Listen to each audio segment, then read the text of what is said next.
object of Taxi Chronicles is to allow real riders with real stories share their experience and enhance your life.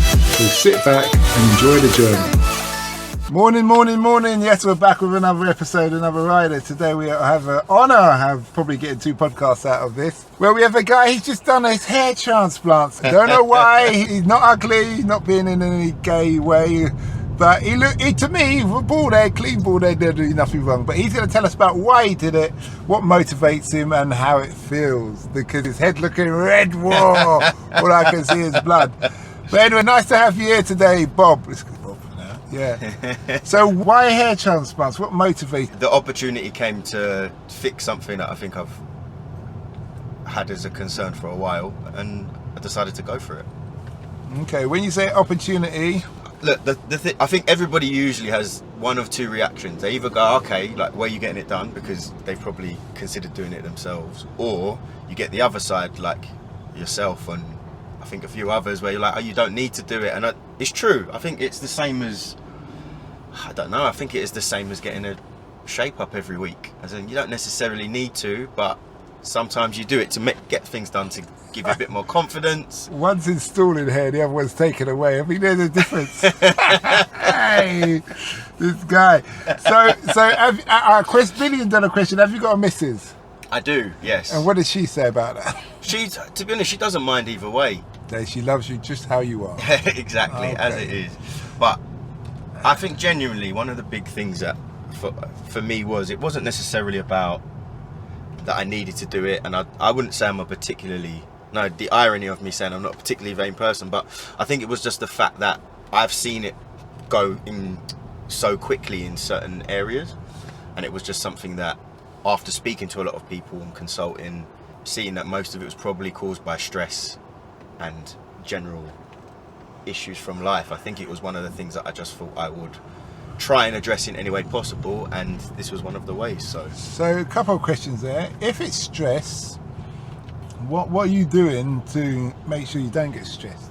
Because it's going to keep on recurring, and you're going to keep on going back, and they're going to be scalping you. Do you know what? That's a really good question. I think what I realised was, it wasn't necessarily that it was just from stress, but I think it was a period of my life a couple of years ago when I started to see the difference, only when you look at pictures over like 6 months. Oh, so you're stressed from the hair receding, not from life in general? No, so I think I was just generally, there was a period of time when I was a carer at the time for a grandfather while balancing a job in quite a stressful advertising environment. Mm-hmm. Other life and health issues with parents, troubles with work as well, things that started to happen. And I think there was a point when, I think combined with everything, you usually like stress eat or stress drink. Stress drink was probably my biggest issue, and life became a little bit more troublesome with certain aspects. So that side is far better now, but I think on the other side was kind of the other impacts that it had. And I think I'll always have had a recede of my hairline, but I think it was a little bit more dramatic than it probably would have been. And again, like, to address it, I think it wouldn't have made too much of a difference either way, but the reason I was more inclined to get something done about it was because of just like speaking to people I knew. And ironically, my barber, who had his own hair done, and was like, well, you advised me there's other ways you can do it, the technology's a lot better than it ever was now, and although it looks horrific for about 7 days, it then grows back and looks as normal, and nobody So can you wear a baseball cap or something? Or you can, yeah, so you can after about 7 days. All right, you need to explain the whole process. So from the inception to the end. So what they basically do is take follicles from a donor section of your hair, depending on if your hair is strong enough, and they literally drill.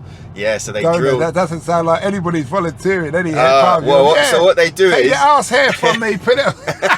Can they do that? They can, yeah. Apparently they can. Hair and put it on your head. So the thing is now, people, if you're on Instagram, there's a place called Hair of Istanbul, which are probably known around the world of being like the best or the biggest, and their videos are really good. You can see what they do. Some of them are like a bit squeamish, but you can see the changes in people like before and after. But what they do is they literally drill these kind of little holes around your follicles, take them from one place, and they take a few thousand, depending on hairs, those little follicles. Do they from numb air you? aspect. They're anaesthetic. Yeah, so it's numbed with Anesthesia. anaesthetic. Yeah. Okay. And then they use them and re-implant them. But yeah, they numb it with anaesthetic around the donor area and the area that you're going to get moved to, and they're basically just shuffling from one place to another with hair follicles, and then they usually give you an idea of where it's going from or where it could go from. But another thing that a lot of people are doing now is getting like beards done, getting hair put from different places, and apparently you can take your donor places can be pretty much anywhere across the body, especially when you need to get like a lot more out. So I think to do a standard today, I've had 2,500 hairs done, which is probably quite higher on the scale of what some would have. But then if you were getting a whole head of the hair done, you're looking at like 8,000 odd hairs, and obviously you've got to get them from somewhere, and you can't get them all from one. Unless you're a hairy person. Well, exactly. Unless you're hairy and you can. I wonder if you have a sibling, right that sibling has the same DNA as you, if you could take their hair. Implant their hair. Yeah. I do wonder about that. I'm not sure how it works with other people's hair. You've got to have an other than your understanding own. sibling. Yeah. But especially for the needle going in with the anaesthetic. But Okay. So you didn't feel anything? no, so you're very numb. I mean, the most painful thing was the needle going in and the anaesthetic, which was anyone that's had a needle injected into their body, I guess, that's the level of pain, especially on your head. I think the forehead one was tough, man. That was proper pain. But then it's done, and then everything's completely numb. So are you going to have to go fine. back? No, so from now it's done. So you get a regimen of like what you should do and how you need to look after yourself. So I'm off work for the next couple of days, but you basically are just sitting down and avoiding like strenuous exercise and any kind of over-the-top stresses, and then making sure obviously that you don't touch the top of your head, that kind of thing, just while the scabbing kind of heals. That's going to scab. You can't wash it. So you might wash it. No, out. so what you do is you wash it after the third day. So on the third day, so then you can start. They give you a spray bottle. So as soon as I'm home, I'll spray that bottle every like half an hour across the area, just to keep it, basically just to stop it from drying out and scabbing too much. Which in an ideal world is what you do with a scab on any part of your body. It's just we don't need to do it in that sense. So you're just waiting for that scab to heal properly, and then that process, and then those scabs fall away, and the hair follicles are there. But the hair follicles themselves are still more fragile, so that's where you can't just go straight back to wearing, doing what you want with them, because again, they are just implanted and then regrowing, and then they kind of resettle and grow their roots, as it were. As a person who interviews people, and I've interviewed over 1,000 people, at least, I'm meant to have a neutral face. But you can't do it. I have not had a neutral face through this thing. No, I think I might have to take a photo of your scalp and make that the. But then I think this is the hardest bit. This is the bit that I think it's because I've looked at pictures of it for so long. It's the initial. Now I'm a bit immune to it, because I was like, I know I'm the kind of person that I want to know a process from start to finish, but I want to know the worst part just so I can think about it over and over again, and then I can commit to it. And even now, I mean, it's been like 3 years since I first looked into it and never got round to it, and then it was only the opportunity came up and there was a space, and it was either do it at the end of the year and wait it out for even longer and then have even longer to wait, or just get it over and done with without a flight to another country. So I see. that's basically the rundown of so you've my timed decision. this ready for your holidays. Yeah, well, I've got a couple of weddings at the end of the year, but yeah, more so it was just the sooner you get something done, the more you can kind of tick it off, and it's ready. And I think that's probably more my motivation now. I've now seen people that did it after I said I was looking at it, and now their hair is completely fixed, done. Looks like you'd never even questioned where it was. So the hair takes root in the holes that are made, Yes. and then it just binds and it stays. Yeah, so it does. So then You've got a guarantee. Well, it depends on your type of hair first of all, and usually the afro hair is usually a little bit more difficult because it usually has a bit of a curl on it. So it's almost on a slant, and that's why it causes a curl. And someone with straight hair, their follicle is completely straight, and that's all that causes a curl or straight hair, which is down to like genetics. So from what I've read, and again, none of this is all me repeating things I've read as opposed to knowing it in depth myself, but it can be slightly more difficult in some places, but most of the time, as long as you follow everything pretty accurately, everything should, the hair should hold. Yeah, I think the techniques used now are a lot more efficient than they ever have been in the past, where people might have gone back a couple of times, but now it's a lot more efficient so that things hold. So just talking about that now, are you Asian or are you mixed? No, I am mixed. I'm half Jamaican, half English. Ah, okay. So I thought you was Asian at first. Do you know what? Maybe the tone, the skin colour. I tan quite well, so I do look. I've been told I look Sri Lankan before, which definitely not Sri Lankan hair, but okay, more skin colour. So the people who don't get their hair done follicle before, they're all black.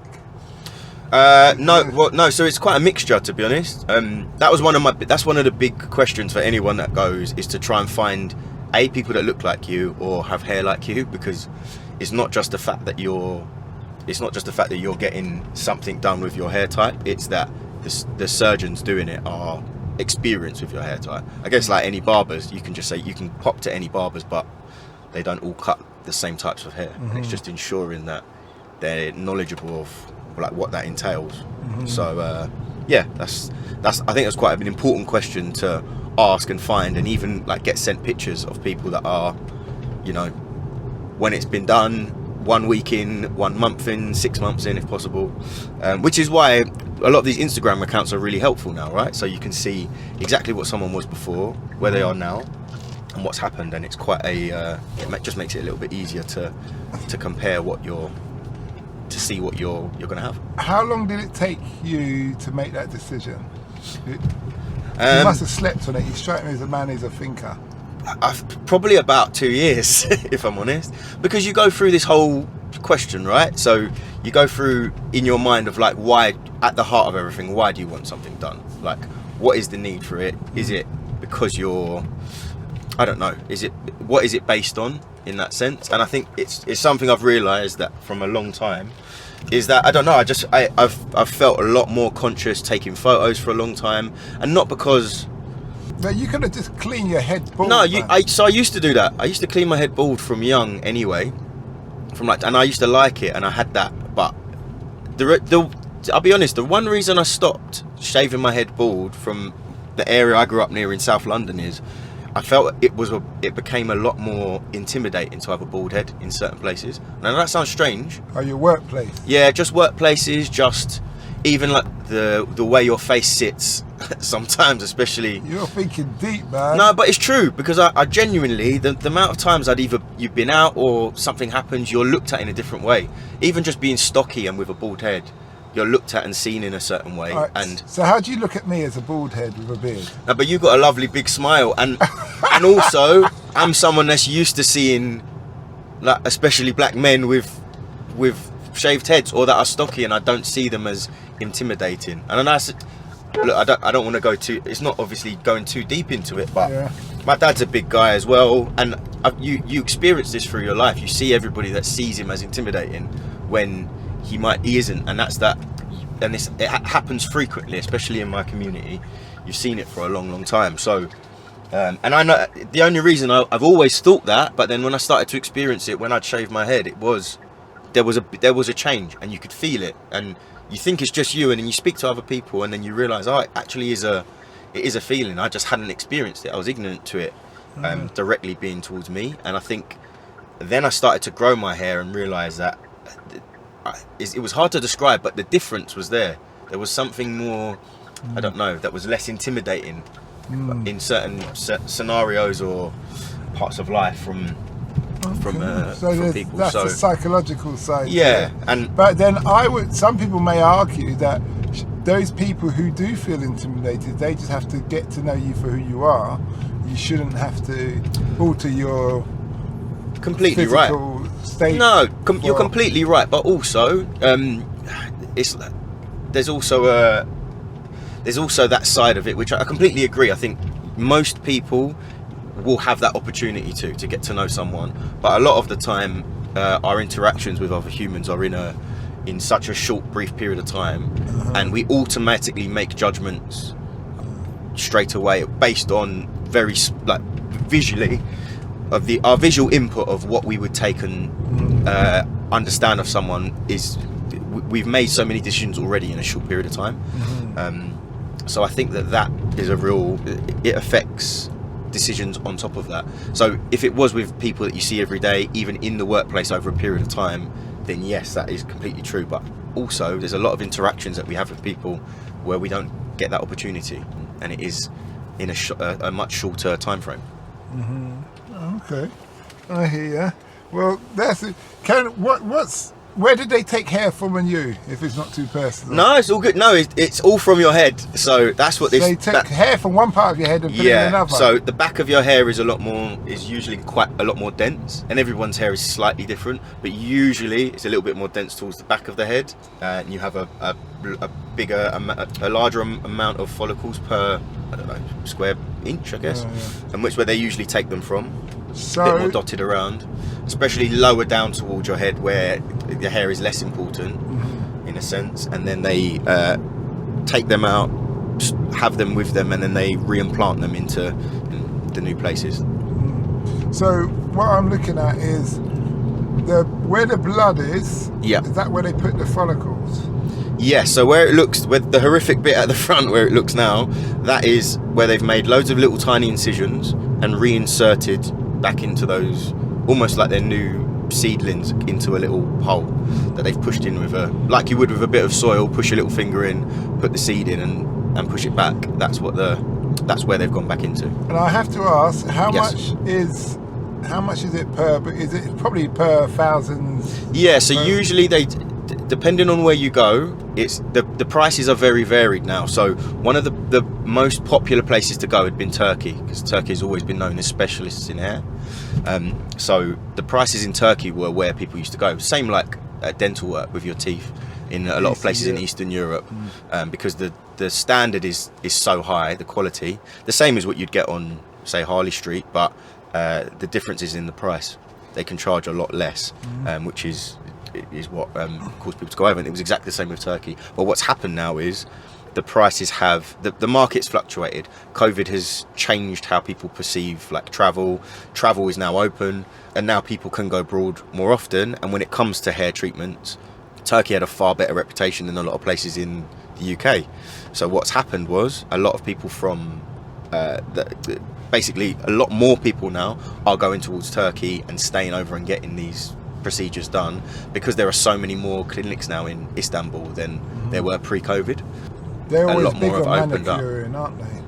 I believe. Yeah, I'm not sure as much as with the rest of beauty, but I know specifically with hair, I mean it's a specialist area No, I'm not sure. for Turkish people. So I'm not sure if you answered this question. I asked you about guarantee and how long it should last. yes, so the follicles themselves, from where they're taken from, will last for as long as basically wherever it will, because the body will intend, and most hairs towards the back of the head will hold and they would have stayed there anyway, but it's usually the certain donor areas. The only thing that can't be guaranteed is how your body will react over time, with age, with diet, etc. So like some people will go at the crown, you get the old Zinedine Zidane style in the middle, or you might get or it might just be with the peaks at the sides where your hair recedes and you get the M-shaped sign of your body. So that's usually the stuff that tends to fluctuate, and it will always tend to happen. But then the other side is your hair changes. So and they tend to hold pretty well. Okay. Would you encourage other people to do it? I think it's the same with a lot of things. I mean, the biggest thing to be aware of is it's a cosmetic procedure, so there is no need at all for it to be done, unless it's something that affects you're worried about, or even the fact that you think about it every day, which is something that kind of affects. Yeah, but I think the other side is... when I was going to the barber and I was fading, he goes, it's all going, innit? Well, and then eventually I was like, bollocks. And then it goes. Yeah. But then I think a lot of times it's how you... I think there's two factors, right? So you've got the factor of how you're perceived, which is what social media seems to affect a lot of people, especially younger people these days. But it affects adults and people of all ages. It's the reason why we wear nice clothes half the time, or for other people, or for how we're seen. But then I think the other side is it's how, not necessarily how we're perceived, but how our internal views are and what it's based on. And I think that was one of the things that always bothered me more. As I've never really been bothered of what it looks from elsewhere, but from myself it was just a bit more of, if there's something I can do to remedy even slightly something that constantly bothers me myself, I think that was important. So that for me was my side of it. It was something I knew I could comfortably fix, as comfortable as getting injections in your head. You're gonna have to sleep in a chair tonight. Yeah, well, you have to sleep upright for 48 hours or for 2 days, just to make sure. You have terrible sleeping, man. Oh man, that's the bit I've been practicing for 2 days. Those cushion things that you get. Yeah, on the plane, they give you one. I've got one already, but they give you one to rest and to sleep in, and I've been practicing for the last 2 days. Because I knew you have to do it, so I've been practicing last 2 nights of sleeping. And how was that? 4 pillows. Nightmarish. Absolute nightmare. Just uncomfortable. I think both nights I've had to quit. Because I sleep in the car a lot, because when I do this job and I get too tired and I'm in the wrong place, in the far from home. And I sit up like this, and that's bad enough, even on a slant. My head's rested. Yeah. Your head can't even be rested. Yeah, well, you can rest as long as you're... What I realised was when you're sitting on 4 pillows and you're sitting back, your body can kind of slump in a nice way. But the problem was left and right. That was my biggest issue. You need that thing where they used to put people in the stockades. Yeah, put them in the stocks. Yeah, and you just put a big piece of wood down there, and you just like chuck some rotten fruit. So even if you lean, yeah, you're all right. Your head's up. That's not bad device. You could invent that device out of plastic with a thing. It's a good idea. 3D. That's it. We've got £1 million idea right here. Selling it to these guys. Selling it to people. It's funny. I went abroad recently, and I stopped off in Istanbul, and in Istanbul airport, I think everybody's hair had these bands and had like hair done in different ways. You could see where everybody had it. It's like some people had their whole top of their head done, had a whole piece, which must have been about 10,000 hairs. Must have taken a couple of days. And then you'd see people with like new beards and like sideburns. Madness. I say madness, I've just got it done myself, but I can't really complain. But it's just, again, everyone to their own, I guess. Different things, different strokes, different folks. Special, man. But you didn't say how much it would cost. Sorry. So I rambled on a bit. So the costs are slightly different. And for context of how much the market varies, so the place called, we don't necessarily have to say the name, but I've said it already, it's Hair of Istanbul. Before COVID, just beforehand, I got a quote from them, and it was about £1,600. But then you pay for your flights, and then you go over.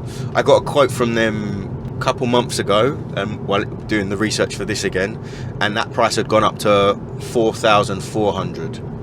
So I had more than doubled in that period from popularity, and that was for more minimum. But what they do is they offer you like a stay in their hotel room, and they come and pick you up first class from the airport, and they throw in a lot of the extras. Whereas where I'd gone to today, it was obviously not flight included, but my price was 1,600. You're good, man. So yeah, so that was it. You're good. I'd never pay for that, man. But this is the other side, right? Because my gym membership from Gym the gym I wasn't there's with. no comparison. I know. Gym matches your heart. Let me land. Your heart. It's true, but let me land, right? So my gym membership from my old gym was $165 a month, I think, down at David Lloyd. And for context, all right, it's true. You're paying for a lot more for health, and it's a very different thing. But then free pools, jacuzzi, sauna. Exactly, right. Using that over a period of time for a couple of years. Exactly. And then how often do you go, right? Well, that's yourself. Over time. It's true. Yeah, it's true. All of these things are true, and I think that's the context of everyone's got stuff that we end up paying for over time, right? So even if even if it lasts 10 years, which it will last more than that, but I'm saying for context of length of time and not having to think about it for that period of time, then it shows its value. So that was my thought process. What couple of last questions. You've been a great guest, and it's gone over the time, but it's unique. It's just I will confess, when I first saw you, I thought someone had just hit you over the head. And then you did have a look of concern. And then you had a bandage, and I'm taking you home. That's why I said, what happened? And stuff like that. What have you learned from this whole experience that you wish you knew when you started? Very good question. Superb question. I think to be honest, because I've done so much reading, there was very little that surprised me as much. I think the thing that I'd expected to see, but then was still shocking, like when you saw, was seeing your own head and face. And the thing I didn't was expecting was a lot more pain. Because of the anesthetic, you can't feel anything. Now the downside to that is, for me, I had a blissful experience, because apart from the injections, your face is down, I put a podcast in, my time had gone and 3 hours flew by, but it was only every so often you'd look up and you'd notice that there was blood in different places, and that's what threw me, because you've just had your head's so numb. When you say blood in different places? Well, as in, so where they've made floor? little incisions. No, just where they've mocked it up and had it on like the gauze and on the back of your head while they've been cleaning it and constant. So they don't stop the blood from running down? Yeah, no, they do. They clean it constantly. But what I mean, to more clarify, it was more on the cotton swabs. They weren't cotton swabs, but the equivalent of the medical version of them. As they're cleaning you, and you see there's a lot of they've been dabbing me all this time, but that's what for, to stop all of this bit and cleaning your wounds constantly good, thinking. So that was what I didn't expect to see as much, because you realise oh wow, this is a lot. This is bad. It can be a shock, especially if you've not been you don't watch it obviously taking place. So that's the only thing. And also, don't take pictures and send to any loved ones because they will be what do you reckon your horrified. missus will say? I think she'll be alright, but only because someone we know had it done, and I'll keep it PG, but his missus was like, I've never not wanted to make love to him, but for 3 days it was like I didn't want to look directly into it, because it just put her off. So put a bag over it. That is just. I hear you. But that was all. So that's the thing I would keep in mind before. Okay. And wish I knew beforehand. Okay, well, you've been a great guest, a great interview. Thank you very much for having me. Very informative. It's not what you expect to hear when you pick up a cab. So it's great to be a guest on the show. And we wish you well. For those who are listening, I hope you like this. Hopefully the front cover is a picture of his scalp. I have to talk him into taking a photo of that. Consider it. And I would say, I hope you're well informed. But I have to say this from my heart, I hope you don't do it. I think you should just go. If you go bald, you go bald and shave your head. But I'm glad he's happy. We hope that episode enhanced your life. We post an interview every day, as well as vlogging on our social media channel. Don't forget to subscribe to get our latest episode.